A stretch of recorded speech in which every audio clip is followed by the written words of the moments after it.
Response to active shooting incident for Class Base D. Simulation exercise. This is your director.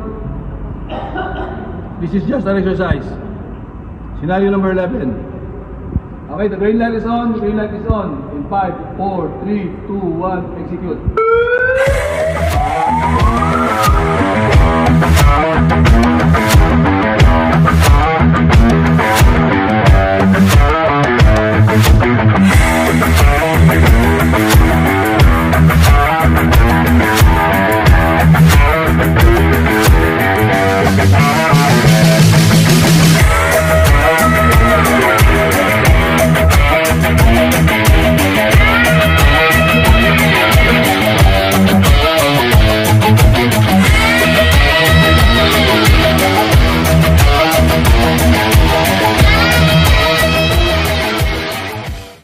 Sa MX po ay kinakandak natin para yung mga participants natin, kasi nag-undergo sila ng training na kung paano nila i-perform yung response.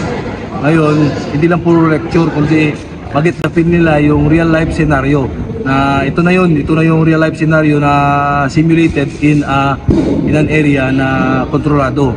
So dito lang tayo naglalaro, nagpa-perform na sa MX sa gym. Pero ang mga actors, meron tayong mga actors para mag-simulate na parang katotohanan siya. So dito natin ma-assess kung ano ang performance ng mga participants na tinrain natin for this past few days. So doon sila magkakaroon ng idea na ay mali pala yung ginawa ko, mali pala yung ganito. Susunod pag ganito ang mangyari, ito na yung gagawin ko. Sir, sa debriefing naman sir, ano naman po ang naging performance ng mga estudyante nyo sir, ang Class Base D? Sa debriefing, so far this is their first simulation exercise on response to active shooting incidents. So talagang marami tayong pang ma-comment na mga what went wrong.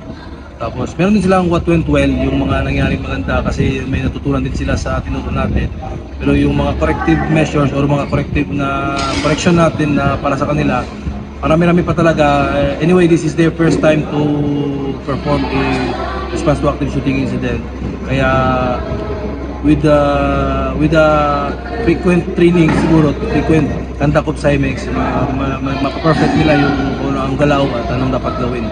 Yun. Thank you sir. Isa talagang patunay na isa ka sa mga nagpro-produce ng mga magagaling na police dito sa PNP APSI Group. Yun. Salamat sa inyo sir sa serbisyo nyo. Yes, thank you, thank you. Yan sir.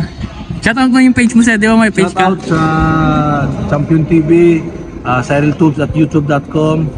Shoutout sa Atomic Apparel sa Cebu. Yun. And sa Joshua TV. Yes sir. Sa Coach na Police. Yun, thank you sir.